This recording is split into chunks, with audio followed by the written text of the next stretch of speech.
Students, welcome to B learner channel.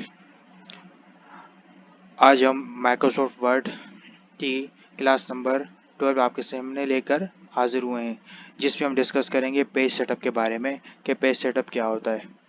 Students, आपको पता होगा कि कभी भी कोई हमें काम करना होता है वर्ड पे, तो सबसे पहले हम उसके अंदर पेज सेटअप करते हैं कि ये काम किस पेज के हिसाब से इस पे एडजस्ट हो सकता है। ज़्यादातर काम जो होता है हमारा A4 पेज पे ही हो रहा होता है। कुछ काम के लिए कोई शीट्स वगैरह होती है तो उसके लिए हमें लीगल पेज की भी ज़रूरत पड़ती है। तो हम सबसे पहले इसमें डिस्कस करेंगे मार्जिन के बारे में। तो मार्जिन्स के लिए सबसे पहले मुझे जाना पड़ेगा लेआउट में। जब मैं लेआउट पे जाऊंगा तो यहाँ पे सबसे पहला ऑप्शन जो आ रहा है वो है मार्जिन्स। मार्जिन्स क्या होती है, जिस तरीके से आपको पता होगा, लेफ़्ट, राइट, टॉप, बॉटम, इसके हिसाब से हम जो भी पेज सेटअप करेंगे तो वहीं से काम हमारा स्टार्ट होगा। जिस तरीके से ये कुछ इसमें बने बनाए पेज सेटअप मार्जिन जो है वो ऑलरेडी यहाँ पे मौजूद हैं। तो इसमें से भी हम कोई यहाँ से सिलेक्ट कर सकते हैं। अगर देखें, मैं जैसा सिलेक्ट करूँगा तो उसकी थोड़ी ओरिएंटेशन चेंज हो जाएगी। अब नैरो करूँगा तो आप देखें ये किस तरीके से पूरे पेज पे फैल गया। तो इस तरीके से आप इसमें से कुछ भी रख सकते हैं, नैरो रख सकते हैं, मॉडरेटर, अपने हिसाब से जो पेज भी आपको टाइप करना हो। और नॉर्मल अगर रखना है, नॉर्मल पेज जो होता है वो 1 बाय 1 होता है, यानी कि टॉप भी 1 होगा, बॉटम भी 1 होगा, लेफ्ट भी 1 होगा और राइट भी 1 होगा। और बाकी इसके अलावा अगर आपको कोई मार्जिन चाहिए हो तो उसके लिए आपको जाना पड़ेगा कस्टम मार्जिन पे। कस्टम मार्जिन पे जब मैं क्लिक करूंगा तो यहाँ पे ये इस तरीके से मेरे पास डायलॉग बॉक्स पेज सेटअप का आ जाएगा। तो यहाँ पे देखें आप, इधर भी वही चीज़ दी हुई है, लेकिन यहाँ पे मैं अपनी कस्टमाइज डिज़ाइन पेज मार्जिन कर सकता हूँ। तो यहाँ से देखिए, मैं जिस तरीके से चेंज करते जाऊँगा तो नीचे ये प्रीव्यू का एक बॉक्स बना हुआ है। ये ऑटोमेटिक इस तरीके से मुझे गाइड करेगा कि क्या सेटअप मेरा यहाँ बन गया। आप देख सकते हैं कि टॉप मार्जिन जो है मेरा इस वक्त 0.5 है। टॉप, बॉटम, लेफ्ट और राइट, ये मेरे पास सब इस वक्त जो है वो इक्वल है 0.5 के। ठीक है। तो यहाँ से मैं अगर इसको चेंज करता हूँ, जिस तरीके से आप देखें मैं इसको मूव कर रहा हूँ, तो आप ये देखें ये टॉप से थोड़ा स्पेस आ रहा है। तो टॉप जो है मेरा वो ज़्यादा हो गया। अब यहाँ से मैं अगर चाहता हूँ बॉटम, तो बॉटम भी मेरा यहाँ से इस तरीके से देखिए आप, ये किस तरीके से गैप आ गया। अब ये मेरे पास टॉप जो दे रहा है वो स्टार्ट होगा 1.8 से और जो बॉटम स्टार्ट होगा वो होगा 2.1 से। अगर मैं इसको ओके करता हूँ तो आप देखिए ये साइड पे अभी इसके अंदर तो कोई फर्क नहीं पड़ा। उसकी वजह ये कि मेरे पास यहाँ पे लोगोज वगैरह लगे हुए हैं। ठीक है।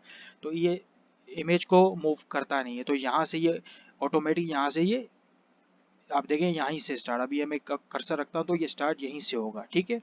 तो इस तरीके से मैं इसको कंट्रोल Z कर देता हूँ। बाकी आप यहाँ से कुछ भी इसकी सेटिंग अपने हिसाब से रख सकते हैं जो आपकी पेज के हिसाब से उस पर फिट आ जाए।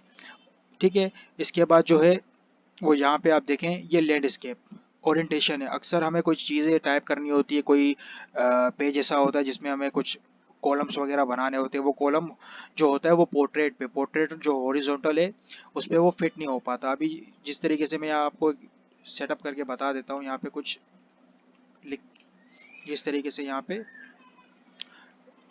टेबल्स में चले जाता हूँ। यहाँ पे स्टूडेंट्स, टेबल्स की क्लास आपने ऑलरेडी देख ली होगी, मेरी नहीं देखी तो पिछली क्लास आप देख लें, टेबल्स के बारे में डिस्कस थी। तो देखें इस तरीके से टेबल्स में यहाँ पे डाल देता हूँ। अभी बहुत सारी चीज़ें यहाँ पे ऐसी होती है जिसमें हमें प्रॉब्लम आती है। कभी कोई नाम वगैरह लिखना होता है, कोई चीज़ होती है तो एडजस्ट नहीं हो पाता। तो उसको एडजस्ट करने के लिए हमारे लिए यहाँ पे जो लेआउट का ऑप्शन है, इसके अंदर जो है ओरिएंटेशन के अंदर लैंडस्केप का ऑप्शन है। जब मैं यहाँ पे जाऊँगा तो देखें ये पेज मेरा लैंडस्केप पे मूव हो गया। तो अब मैं यहाँ से अपने हिसाब से जो भी चीज़ लिखनी है उस हिसाब से उसको मैं एडजस्ट कर लूँगा। ठीक है। इस तरीके से आप, बाकी टेबल की क्लास मैंने डिस्कस कर दी है, आप वो देखना चाहें तो मेरी प्रीवियस क्लास देख सकते हैं। इसको मैं अगेन पोर्ट्रेट कर देता हूँ। ठीक है। तो मैं मार्जिन पे जा रहा हूँ यहाँ पे कस्टम में, तो ये ऑप्शन भी हो गया। ठीक है। अब इसके बाद आपने देखा होगा कभी कोई बुक वगैरह हमें बाइंडिंग करनी होती है तो उसके लिए मज़ीद कोई स्पेस चाहिए होता है, तो किस तरीके से उसको हम कर सकते हैं। उसके लिए हमें ये ऑप्शन होता है गटर का। ठीक है स्टूडेंट्स। तो गटर क्या होता है, तो ये जो होता है ये यहाँ के देखें आप, मजीद स्पेसिंग मुझे दे देगा। ये लाइन स्पेस, ये जो टॉप बॉटम लेफ्ट राइट इसकी स्पेस नहीं है, ये एक्स्ट्रा स्पेस है। ये मैं जैसे इसको यहाँ से इंक्रीज करूँगा इसकी परसेंट, तो देखें आप किस तरीके से ये यहाँ पे बना हुआ है। देखें, आप देख रहे हैं किस तरीके से ये बाइंडिंग टाइप बना हुआ है। या अक्सर हमें कोई बुक्स वगैरह बाइंडिंग करानी होती है तो उसमें ये ज़रूरत पड़ जाती है इसकी। ठीक है स्टूडेंट्स। ये हमारा यहाँ पे जो है मार्जिन का, ये जितने ऑप्शन है इसको आप प्रैक्टिस करें, इस हिसाब से आप इसको सीख पाएंगे। तो ये होता है हमारा मार्जिन का ऑप्शन। इसके बाद ओरिएंटेशन का आ रहा है। ओरिएंटेशन में जो होता है वो हमारे पास, आपको मैंने बता दिया, मार्जिन के अंदर ही ऑलरेडी यहाँ पे शो था कस्टम में। ओरिएंटेशन में जब मैं जाऊँगा तो यहाँ पे पोर्ट्रेट होगा और लैंडस्केप होगा, ठीक है। लैंडस्केप करूँगा तो एज इट इज़ वही हो जाएगा, उसको मैं कंट्रोल Z कर देता हूँ। तो इसमें कोई इतना ज़्यादा है नहीं, ये आपके पेज पे डिपेंड करता है कि आपका पेज किस टाइप का है, क्या काम कर रहे हैं आप। इसके बाद जो मेरे पास आ रहा है वो है साइज, पेपर साइज। अब देखिए स्टूडेंट्स, ये सबसे इंपॉर्टेंट है पेपर साइज, कि आप कौन सा पेपर रख रहे हैं। आपको सबसे पहले ये पता होना चाहिए कि आप कभी भी कोई काम कर रहे हैं तो उसका साइज क्या है, क्योंकि जिस साइज पे आप काम करेंगे उसका प्रिंट भी उसी साइज पे निकलेगा। अक्सर क्या होता है, कोई साइज जो होता है वो आपका लीगल होता है। अगर मैं लीगल साइज कर दूंगा, लीगल साइज जो होता है वो बड़ा होता है, A4 जो होता है छोटा होता है। अगर मैं लीगल पे काम करके अपने A4 पे प्रिंट करूंगा तो आपको बड़ी परेशानी होगी, क्योंकि लीगल पेपर जो होता है वो बड़ा होता है। लीगल पे काम करने के बाद A4 पे जब प्रिंट करूंगा तो नीचे से कुछ मेरा डेटा कट जाएगा, प्रिंट नहीं आएगा सही, क्योंकि उसमें डिफरेंस होता है, पेपर बड़ा होता है। तो सबसे पहले आपको पता होना चाहिए कि हमारा पेपर साइज जो है वो क्या है। आपके पास जो पेपर होंगे वो भी आपको पता होना चाहिए, लगा कौन से रहा उस पे लिखे होते हैं। और जो है ये यहाँ पे भी आपकी सेटिंग में सेम होना चाहिए, वरना आपको बड़ी दिक्कत हो सकती है। तो जो A4 होता है वो हमारा होता है साइज, यहाँ पे देखें लिखा भी हुआ है 8.27 बाय 11.69। जो उसकी हाइट होती है वो होती है 11.69, जो उसकी विड्थ होती है वो होती है 8.27। और बाकी इसमें बने बनाए कुछ ऑलरेडी यहाँ पे मौजूद हैं। मोर पेपर साइज में अगर मैं जाता हूँ, कोई कस्टम साइज रखना है मुझे, जो पेपर है अक्सर लीगल होता है और A4 होता है, A3 होता है, मुझे वो नहीं चाहिए, मुझे कोई कस्टम साइज चाहिए। तो यहाँ से मैं अपना कस्टम साइज, आप देख रहे हैं, कोई भी कस्टम साइज में अपना यहाँ पे रख के ओके करूंगा तो ये मेरे कस्टम साइज को उधर अप्लाई कर देगा। इसको मैं यहाँ से कैंसिल कर देता हूँ।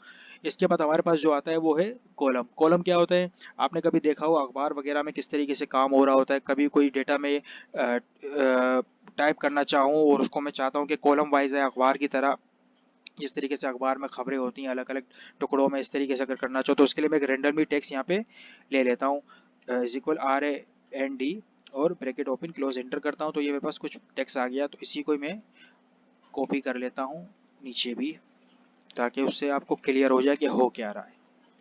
अब इसको मैंने यहाँ पे जब, अब देखिए मैंने कॉलम जो रखे थे उस हिसाब से इसने सेट कर दिया है। अच्छा, आप कॉलम को यहाँ से भी कर सकते हैं, ठीक है स्टूडेंट्स। ये लेफ्ट साइड पे जो मेरे पास यहाँ पे बॉटम मार्जिन का जो ये यहाँ पे एक ऑप्शन बना हुआ है, इस तरीके से देखो एरो किस तरीके से बना हुआ आ रहा है अप एंड डाउन करके, तो इसको मैं यहाँ से भी सेटअप कर सकता हूँ। बहुत सारे तरीके आप अपने हिसाब से किस तरीके से भी कर सकते हैं, ये आपको मजीद क्लासों में आगे शॉर्टकट्स भी बताऊंगा इसके किस तरीके से। अभी देखें मैंने यहाँ से इसको सेट कर दिया। अब मैं यहाँ जाता हूँ, इसको सिलेक्ट करता हूँ सबको, ठीक है। इसको मैंने सिलेक्ट कर लिया और मैं जाता हूँ लेआउट में, और लेआउट में जाता हूँ कॉलम्स में। अब कॉलम्स में जब मैं क्लिक करूँगा तो मुझे वन कॉलम, तो ये ऑलरेडी यहाँ पे टिक लगा हुआ है, ठीक है। ये वन कॉलम पे ही आ रहा है सारा। इसके बाद टू है, जब मैं टू पे क्लिक करूँगा तो देखें ये किस तरीके से दो कॉलम में डिस्ट्रीब्यूट हो जाएगा। मैं क्लिक करता हूँ तो देखें ये किस तरीके से इसने दो कॉलम में डिस्ट्रीब्यूट कर दिया।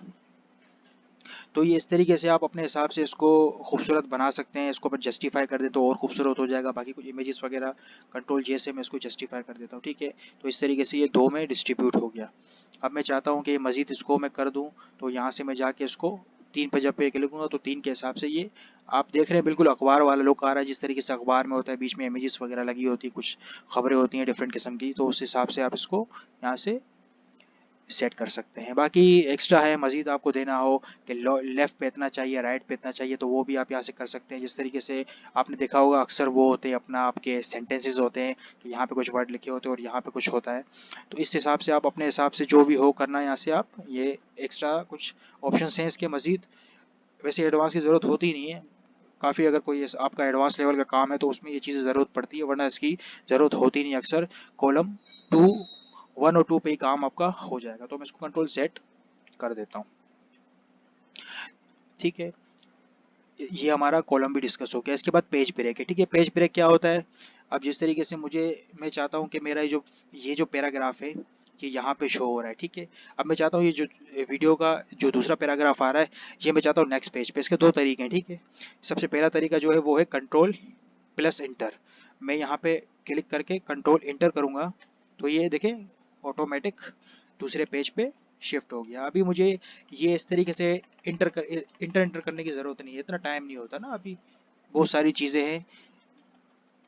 तो उसको मैं चाहता हूँ कि ये वाला इधर आ जाए, इसके नीचे वाला इधर आ जाए, तो कंट्रोल इंटर करके इसको मैं आसान तरीके से कर सकता हूँ।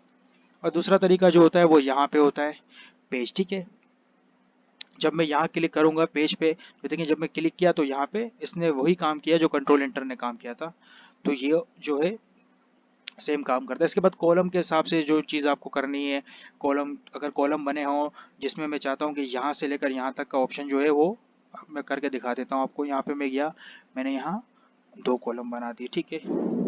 अब इस तरीके से मैं चाहता हूँ कि ये सेव वाला जो है ये अलग कॉलम पे आ जाए, इसमें ना आ रहा है।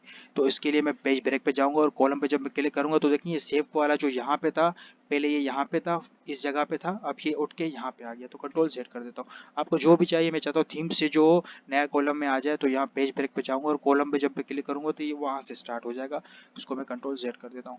बाकी पेज ब्रेक में मज़ीद ऑप्शन हैं, कुछ टेक्स्ट रैपिंग वगैरह के, नेक्स्ट पेज के, कंटिन्यूस के, वो आपको मैं बाद में समझा दूंगा।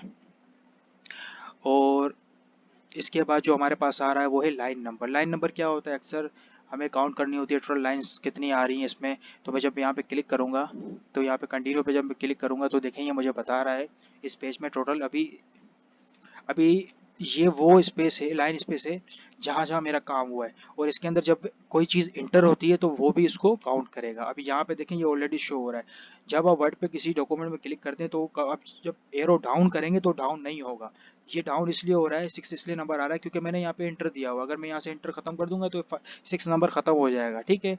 तो ये मुझे बता रहा है एक लाइन आपकी ये रही, एक ये रही, एक ये रही, इस तरीके से ये शो कर रहा है। अब ये दूसरे पेज पे जब जा रहा है तो ये बता रहा है कि 6 लाइनें जो है फर्स्ट पेज पे कवर कर रही है और 7वें लाइन से जो है वो सेकंड पेज पे आ रही है। इस तरीके से जितने पेजेस भी होंगे वो यहाँ पे आ जाएंगे, ठीक है। अब मैं चाहता हूँ कि मुझे हर पेज का अलग काउंट चाहिए। मुझे ऐसा नहीं चाहिए कि यहाँ पे 6 आ रहा है और नीचे 7 आ रहा है। तो मैं चाह रहा हूँ कि यहाँ से यहाँ टोटल दे दे 1 टू जेड और सेकंड पेज पे जब जाए तो वहाँ पे भी ऐसे ही दे 1 टू जेड दे, ठीक है, 1 टू। तो यहाँ पे जब मैं जाऊँगा उसको करूँगा रीस्टार्ट ईच पेज पे जब मैं क्लिक करूँगा तो जब यहाँ पे 1 टू 6 दे दिया और यहाँ पे देखें 1 टू, उसी तरीके से इसने शॉर्टिंग करके यहाँ पे शो कर दिया। अब यहाँ पे शो नहीं कर रहा, ठीक है, क्योंकि यहाँ पे स्पेस इंटर है। अगर मैं इंटर खत्म कर दूंगा तो ये उसको इस तरीके से काउंट कर देगा, ठीक है। वैसे इसकी ज़्यादा ज़रूरत पड़ती नहीं है, लेकिन कभी हमें लाइंस काउंट करनी होती है, टोटल लाइंस हमने जो टाइप की हैं कितनी हैं, उसमें ये काम आता है। ज़्यादा काम इसका आएगा नहीं। इसको नन कर देता हूँ मैं, ठीक है। इसके बाद है हाइफेनेशन, ठीक है। हाइफेनेशन क्या होता है आपको मैं बता देता हूँ। देखिए स्टूडेंट्स, ये हमने काम किया हुआ है, ठीक है। ये जस्टिफाई नहीं है। अभी ये बता रहा है कि जो जस्टिफाई नहीं है इसका मतलब है कि जो एम्बेड आ रहा है यहाँ पे इन दी के बाद एम्बेड जो आ रहा है, एम्बेड यहाँ पूरा नहीं आ सकता, तो इसने यहाँ पे नीचे कर दिया, ठीक है। अब मैं चाह रहा हूँ ये जस्टिफाई भी हो जाए और इसके बाद कुछ वर्ड ऊपर आ जाए, कुछ वर्ड नीचे आ जाए। तो मैं यहाँ पे क्लिक करके रखूंगा और यहाँ पे हाइफेनेशन पे जब मैं ऑटोमेटिक पे क्लिक करूंगा तो देखें किस तरीके से इसने कर दिया। आपने कभी कॉपी में भी काम किया होगा, अक्सर जिस तरीके से कोई वर्ड होते हैं वो वर्ड कंप्लीट लाइन में आ नहीं सकते, तो हम क्या करते हैं एक हाइफन यानी कि डैश टाइप का साइन जो होता है ना, ये जो आपके अभी इधर आ गया है, ये लगा के फिर उसी वर्ड को नीचे कंटिन्यू कर देते हैं कि ये वर्ड जो है ये इसी के साथ अभी कंटिन्यू है, कंप्लीट नहीं हो। एम्पेड ई एम इधर आ गया और पी ई डी इधर आ गया, ठीक है। इसको मैं कंट्रोल जे से अगर जस्टिफाई करूँ तो आपको इस तरीके से ये बता देगा, ठीक है। इसको कंट्रोल जेड कर देते हैं। तो ये ऑप्शन जो है इसलिए यूज़ किया जाता है कि वो तमाम उसको कवर कर दे, ठीक है स्टूडेंट्स। इसको नन कर देता हूँ। इसके बाद जो हमारे पास आती है वो है लाइन स्पेसिंग। लाइन स्पेसिंग क्या होती है मैं आपको बता दूं। सबसे पहले जब भी हम वर्ड पे कोई काम जो टाइप करते हैं उसकी जो नॉर्मल जो उसकी डिफ़ॉल्ट सेटिंग्स जो होती है उसके अंदर ये स्पेसिंग जो होती है left right before after. Left right जो होता है वो आपका 0 होगा और बिफोर भी 0 होगा। आफ्टर जो होगा वो आपका 10 होगा। तमाम सॉफ्टवेयर जितने भी हैं उसके अंदर ये 10 होता है, ठीक है। अब मैं ये चाहता हूँ, ये देखें ये जो इसके बीच का जो गैप आ रहा है ना इन दोनों पैराग्राफ के, वन पैराग्राफ ये आ गया और दूसरा पैराग्राफ ये आ गया, इसके बीच का जो ये गैप आ रहा है ये जो है गैप 10 है, ये आफ्टर 10 है। आफ्टर 10 मतलब इसके बाद जो है ये 10 का गैप आ रहा है। अभी मैं यहाँ क्लिक करता हूँ, इस 10 को अगर मैं यहाँ से ख़त्म कर दूंगा तो देखें किस तरीके से इसने इसको ख़त्म कर दिया। और उसको मैं अगर ज़्यादा करना चाहूँ तो ये ज़्यादा भी यहाँ से इसको आप ज़्यादा और कम कर सकते हैं। वैसे नॉर्मल इसकी ज़्यादा ज़रूरत पड़ती ही नहीं है, लेकिन कभी कभी किसी चीज़ में जब भी आप कोई काम करें तो सबसे पहले उसकी पेज सेटअप लाजमी कर लिया करें। सबसे पहले इसको सिलेक्ट करके इसको आप 0 कर दें, इसको ज़रूरत पड़ती नहीं है, ठीक है। ये जो होगा 10 इसको आप हमेशा 0 रखें। 0 रखने के बाद जब आप टाइप कर लें तो अपने हिसाब से फिर आप इसको सेटिंग कर सकते हैं कि किसमें कितना स्पेस देना है आपको। मैंने अपनी ये पिछली क्लास में ही बताया था लाइन स्पेसिंग के बारे में कि लाइन स्पेसिंग आप यहाँ से भी कर सकते हैं। तो कोशिश करें कि यहीं से करें, वहाँ से ना किया जाए, यहाँ से जो ना किया जाए, यहाँ से फिर सेटिंग थोड़ी अजीब हो जाती है। ठीक है स्टूडेंट्स, ये थी हमारी क्लास नंबर 12 माइक्रोसॉफ्ट वर्ड की पेज सेटअप के बारे में। मज़ीद क्लास के लिए हमारे चैनल के साथ जुड़े रहिए। तब तक के लिए अल्लाह हाफिज़।